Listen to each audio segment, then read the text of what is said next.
Solo es eso, Miles. Un salto de fe.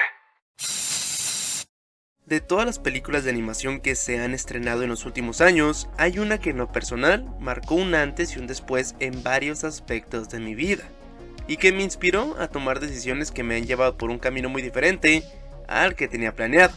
Pero bueno, no quiero ensimismarlos con demasiados detalles innecesarios de mi vida, así que hagamos esto una última vez. Solo comencemos con: mi primer trabajo formal fue en un cine, y las cosas no podrían ser más irónicas. A finales del 2018, Sony estrenó Spider-Man Into the Spider-Verse. A finales de 2018, una versión mía de 17 años acababa de conseguir su primer empleo en un cine que no estaba muy lejos de mi casa. Genuinamente estaba emocionado. Meses atrás había entrado en la universidad y con mi primer trabajo ya me sentía un hombre. Pero si tú ya pasaste por esta etapa, sabes que las cosas no son tan simples. El personaje de Spider-Man siempre ha estado presente en mi vida. Yo fui uno de esos bebés que no se callan en la sala de cine llorando porque me llevaron a ver la primera de Sam Raimi. Me enamoré de las loncheras y los tazos que sacaron por el estreno de Spider-Man 3. La segunda era la que menos me gustaba, hasta que me identifiqué con el protagonista cuando mi carrera profesional y mi trabajo se las arreglaron para dejarme atrapado en uno de los peores momentos de mi vida. Aún recuerdo cuando el señor del puesto de películas piratas me vendió The Amazing Spider-Man como Spider-Man 4, y vaya, esto no terminaría si hablamos de todos los recuerdos que tengo con este personaje, desde los mejores hasta los peores. Pero, ¿qué hizo que Into the Spider-Verse se convirtiera en una de mis películas favoritas, no solo del personaje sino en general de las cintas basadas en personajes de cómics? Bueno, ahora mismo vamos para allá.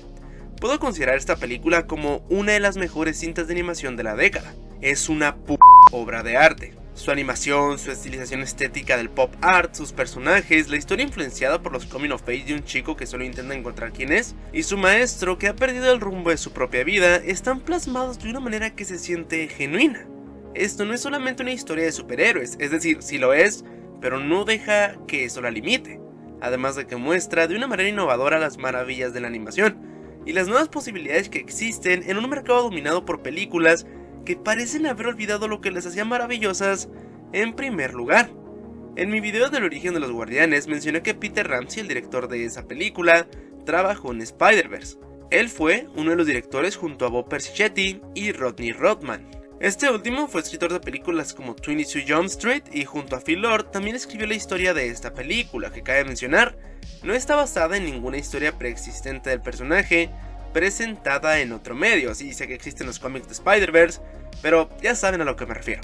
Aunque si me preguntan, encuentro algunas similitudes con el videojuego de Spider-Man Shattered Dimensions, lanzado en 2012, como el nivel final parecía una batalla en contra de los secuaces de Kingpin, o una Doctora Octavius trabajando para Alchemax. Y aquí es cuando debo mencionar a dos personajes que contribuyeron de una manera significativa para el desarrollo de esta película, y ellos son Phil Lord y Chris Miller, también conocidos como los directores detrás de proyectos como Lluvia de Hamburguesas, 21 Jump Street o Comando Especial, The Lego Movie, y quienes estaban a cargo de la película de Han Solo antes de renunciar al proyecto por diferencias creativas, dejando todo el potencial en manos de Ron Howard, quien expandió tanto el presupuesto de la película por sus numerosos reshoots que terminó convirtiéndola en el fracaso más grande de toda la saga.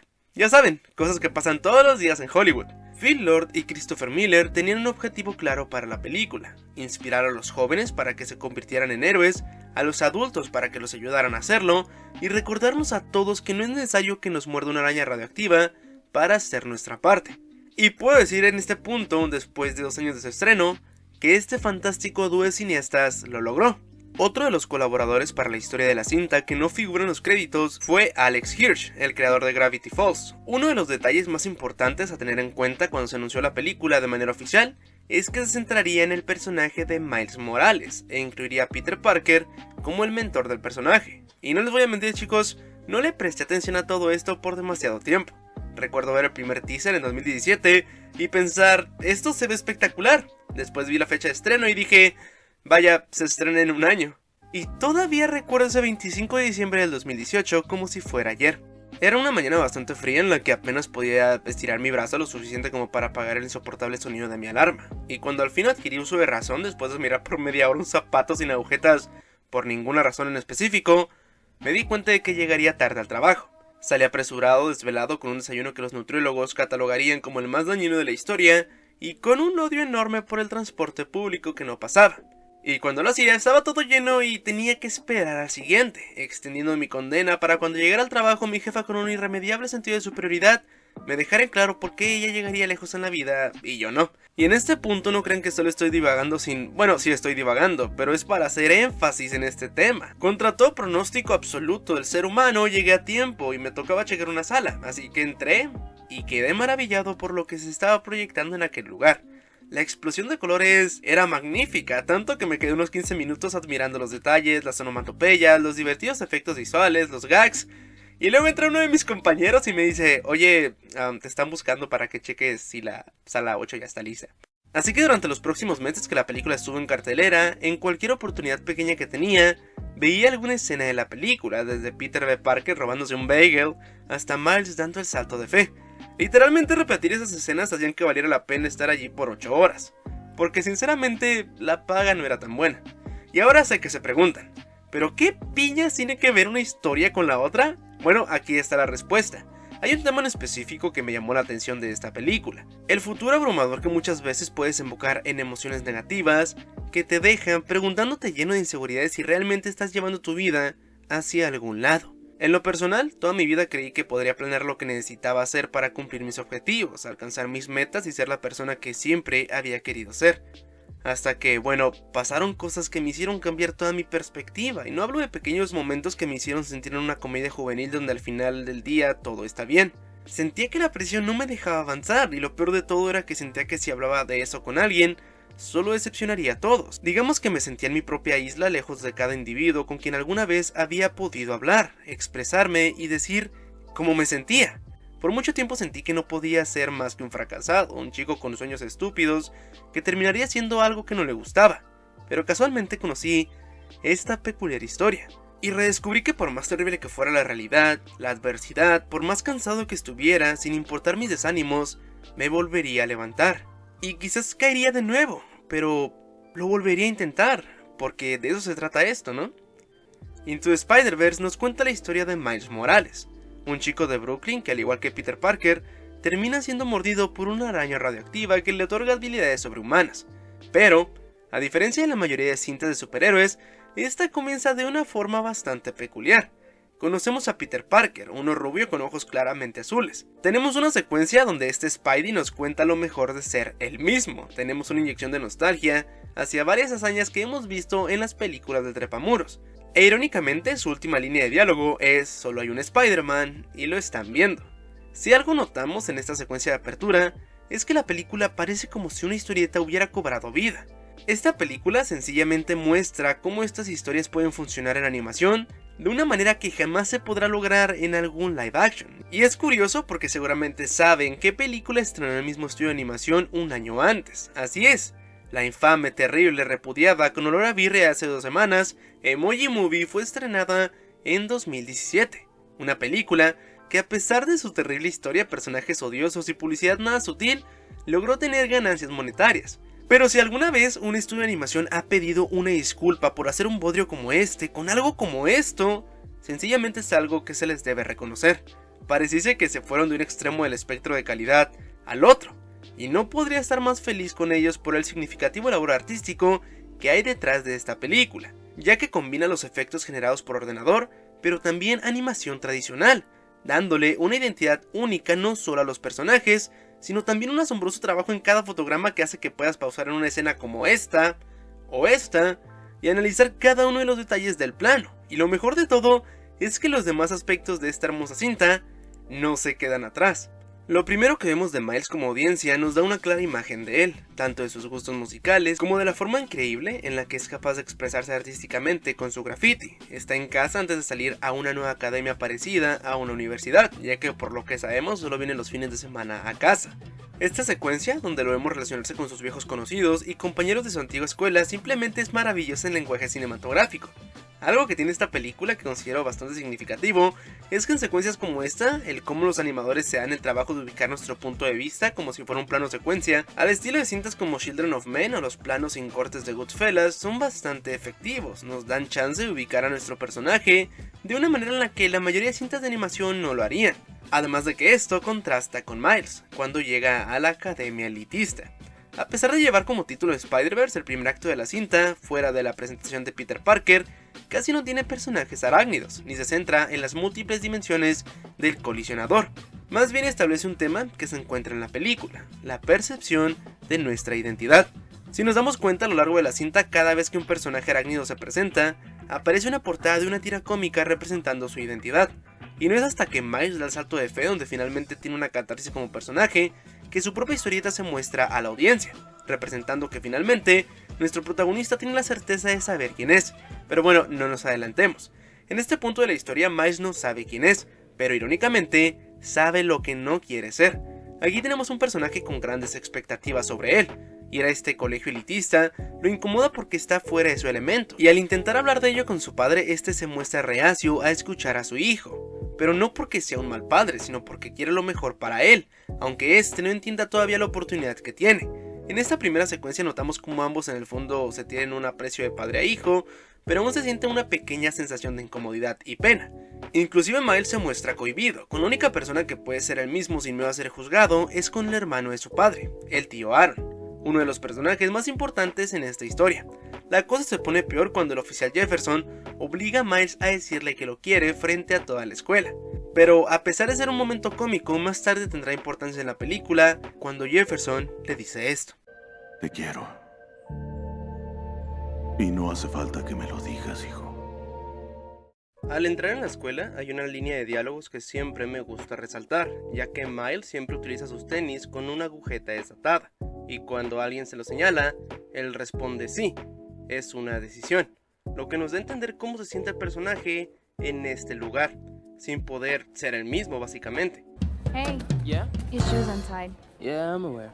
It's a choice. Es por ello que el tío Aaron es una influencia tan significativa para su vida. Lo inspira para expresarse con su graffiti y su música, y a pesar de no ser una influencia positiva, termina ayudándolo a ser mejor persona, y en parte a definir su identidad. En la escuela se le asigna a Miles escribir un ensayo con el título Grandes Expectativas, un indicativo de lo que está sobre él, desde su padre, sus amigos, inclusive con él mismo. Y si nos damos cuenta, Miles tiende a huir de todo al sentirse abrumado.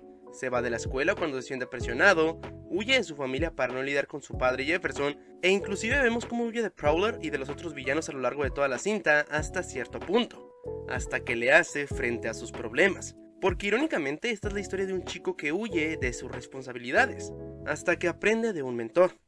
Uno poco ortodoxo, si les soy honesto. Después de ser mordido por la araña radioactiva y comenzar a sentir los cambios en su cuerpo, Miles vuelve para entender lo que está ocurriendo. Se siente aterrado y es cuando se encuentra con Peter Parker, quien le promete enseñarlo a cómo ser Spidey.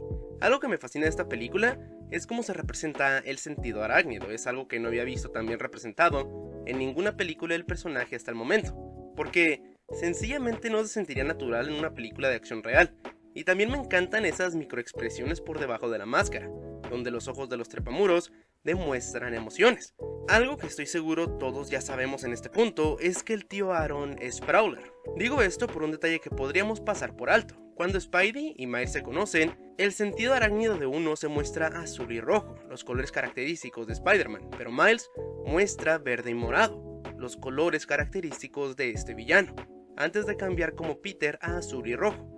Esto sutilmente demuestra que si Miles hubiera seguido el camino de su tío, lo más seguro es que él se haya convertido en el próximo Prowler. Una anticipación bastante inteligente si me lo preguntan. Lo que necesita este chico es guianza, una persona que además de entenderlo, le enseñe el buen camino y cómo aprovechar sus habilidades de una manera que afecte de manera positiva a los demás.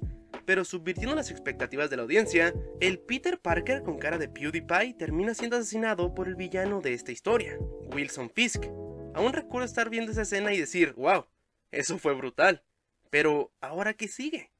Ahora nuestro protagonista está más aterrado que nunca. Prowler lo persiguió en una secuencia que debo decir es jodidamente perfecta y termina en casa de sus padres porque recuerden, es un chico que está siendo abrumado por todo esto. Acaba de ver a su héroe morir a manos de uno de los jefes de la mafia de la ciudad y simplemente es demasiado que procesar. Pero aquí es cuando llega mi personaje favorito en esta historia. Peter B. Parker. Podría dejar todo lo demás de lado y decirles por el resto de este video porque creo que Peter B. Parker es la mejor versión de Spider-Man que jamás se ha mostrado en la pantalla grande. Es una representación un poco más realista del héroe que muchos de nosotros conocemos, pero está cansado. Cansado de salvar el día, de luchar contra villanos, de ser altruista a niveles en los que ha perdido a casi todos los que ama por esta identidad. Y para colmo, termina en una realidad alterna donde un chico espera que le ayude siendo su mentor. Algo que estoy seguro este tipo no quiere hacer. Y nos lo deja claro desde que lo conocemos, con su actitud sarcástica y su sentido del humor un poco ácido. Pero lo que más me gusta de Spider-Verse es que Miles aprende a ser Spider-Man a través de alguien que ha olvidado lo que significa serlo. La relación de ambos personajes evoluciona y nos demuestra el nacimiento de una hermosa y genuina amistad, que se siente orgánica. Ambos aprenden del otro y en el final, de manera casi poética, Miles le ayuda a Peter a conseguir lo que había perdido: esperanza. La sensación de que a pesar de todas las trabas que la vida tuviera que ofrecer, tenía una segunda oportunidad. Y todo consistía en eso, en un salto de fe. La manera en la que conocemos a este personaje es igual que al Peter del principio de la película. De hecho, si comparamos a ambos, encontraremos las evidentes diferencias. Este es un Spidey veterano. Por 22 años ha estado bajo la máscara y se está enfrentando con el monstruo de la mediana edad. Se enamoró, se casó. Oye, espera, ¿este Peter es judío? Bueno, más el top. Murió tía May, su matrimonio se puso difícil, siguió salvando la ciudad, se rompió la espalda, tomó malas decisiones financieras, no invierte en un restaurante temático. Ok, ya no sabemos esa línea de memoria, pero si soy honesto con ustedes, memoria por decirla. Esta versión de Spidey al principio estaba demasiado basada en la versión de Tobey Maguire del personaje. Inclusive se tomaron varios detalles de la cinta cancelada de Spider-Man 4 de Sam Raimi, donde Peter y MJ se divorciaban porque este último le había sido infiel con Felicia Hardy. Cosa que cabe mencionar no agradó a Raimi, y mientras reescribía el guión para corregir detalles como estos, Sony anunció que cancelaba dicha película y sacarían una nueva versión del personaje. Pero volviendo al personaje de Peter Benjamin Parker, siento que encaminarse en esta ruta con el personaje fue la mejor decisión que pudieron haber tomado. Así es como se subvierten expectativas. ¿Escuchaste, Ryan Johnson? Ah, pero no te puedo odiar, al menos te redimiste con Knives Out. Tenemos al maestro que no quiere ser el maestro, alguien que prácticamente ha perdido la fe en todo y todos. En más de una ocasión quiere sacrificarse por los demás, lo que viéndolo desde otra perspectiva es un poco oscuro, ya que esto implica que ya no le importa salir vivo o no de esta misión. Este Peter se siente genuino porque representa, aunque sea de una manera negativa, el rasgo más característico de este personaje: humanidad. Él no es un millonario con un super traje o miles de gadgets o un alienígena cuyas habilidades le permiten vencer a los malos sin consecuencias posteriores. No, es solo un tipo que en muchas de las ocasiones ni siquiera puede pagar la renta ni juntando lo que gana en más de 2 trabajos. Es alguien que debe mantenerse a raya a pesar de que los villanos no dejan de aparecerse, y por más que lo derroten, volverse a levantar. Pero este Peter, en un punto de su vida donde ya ni siquiera le importa su aspecto físico y donde su salud mental es prácticamente inexistente, particularmente cruza su camino con Miles. Y es cuando recuerda, a través de este muchacho, lo genial de ser Spider-Man. Existe esta subtrama donde Peter abandonó a su esposa por miedo al compromiso, y de alguna manera me gustaría ver más de este personaje, ya que las audiencias mayores nos vamos a identificar inevitablemente con él, y agradezco que tengamos esta versión de Peter que muestra que inclusive los mejores tienen sus momentos de debilidad, pero un héroe es simplemente alguien que no se rinde, tenga poderes o no, y esa es la moraleja de la película. Otro aspecto interesante de este Peter es que tiene tanta experiencia que está harto de los clichés habituales de historias de superhéroes, y aquí es cuando tenemos icónicas escenas de comedia que muestran el humor que caracteriza bastante al personaje. Y la escena del bagel genuinamente vale oro. Ok, si no te haces invisible, seleccionamos un bagel, caminamos súper normal. Cuando conocen a las demás personas arácnidas, cada una muestra un distinto tipo de animación. Por ejemplo, Puerco Araña parece sacado de Looney Tunes, Penny literalmente salido de un anime, y Noir, además de estar en blanco y negro, se siente diferente en su propia textura. Los animadores realmente se tomaron el tiempo con la identidad de cada uno de ellos. Y volviendo al rubro de la animación, creo que en este punto sabemos que es un arte que requiere mucho tiempo. De hecho, los animadores podían tardar hasta una semana en hacer 4 segundos de la película. Pero en ocasiones, debido a lo complicado y sofisticados que eran los procesos de animación, en algunas escenas en particular, en algunos casos se tardaban un mes en renderizar 4 segundos. La escena de infiltración en Alchemax me encanta, desde la revelación de la Doctora Octopus hasta la parte del bagel. Ay Dios, cómo amo la escena del bagel. De hecho, como dato curioso, cuando trabajaba en el cine, calculaba el tiempo desde que empezaba la película en cada sala para ver esta escena en particular. Después de reunirse todos en casa de May, volvemos al desarrollo de Miles como personaje, y con la presión, ahora inmensa, de seguir con el legado de Spider-Man en su propio universo. En camino a buscar a la única persona con la que puede hablar de cómo se siente, se encuentra con Prowler. Pero antes de que pueda escapar, bueno, pasa esto. Me conoce, señor. Nunca me rindo. Por un momento solo imaginen lo que siente el personaje. Acaba de descubrir que su némesis es su confidente, que quizás su mejor amigo se ha convertido en su más grande enemigo. La persona que más admiraba fue cómplice en la muerte de uno de sus más grandes héroes. Deshazte del cuerpo. Y otra de las razones por la cual este villano se hizo tan icónico es por su tema musical. Al ver a Prowler escuchamos el siguiente sonido. Algunos creen que es una sirena distorsionada, pero en realidad son sonidos de elefante distorsionados. Y tengan en cuenta este detalle que tiene un efecto subliminal para el espectador, ya que cada que lo escuchemos, sabremos que Prowler está cerca. De regreso en casa de tía May, Miles descubre que lo han seguido, y les dice a los demás su más reciente descubrimiento. Trabaja para Kingpin, trató de matarme. Esa es una historia de origen brutal. Seguido, tenemos una de las mejores secuencias de acción animadas en la película, y en última instancia, el tío Aaron termina sacrificándose por Miles.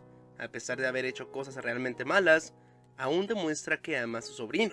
Sabe que negarse a los deseos de Kingpin es una muerte segura, porque como dijo anteriormente en la película, Me conoce, señor. Nunca me rindo. ya sea para bien o para mal, este termina siendo una influencia positiva para su sobrino a pesar de sus actos. Su muerte es lo que finalmente orilla a Miles a dar su salto de fe. Es el catalizador a aceptar ser un héroe, a ser Spider-Man. Aunque esto no es lo único, y aquí viene uno de mis momentos favoritos de toda la película, el momento donde Jefferson le dice a Miles abiertamente cómo se siente. Como mencioné anteriormente, la relación padre e hijo de ambos se sentía incómoda en ciertas escenas, ya que uno siente que no llena las expectativas del otro, y es comprensible, por algo Miles se llevaba mejor con Aaron.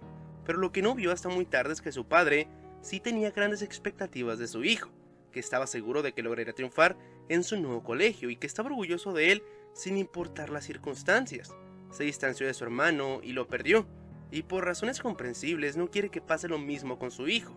Lo ama y no importa que Miles no se lo diga de vuelta. Este momento finalmente hace que tengamos la escena más hermosa de esta obra de arte, el salto de fe.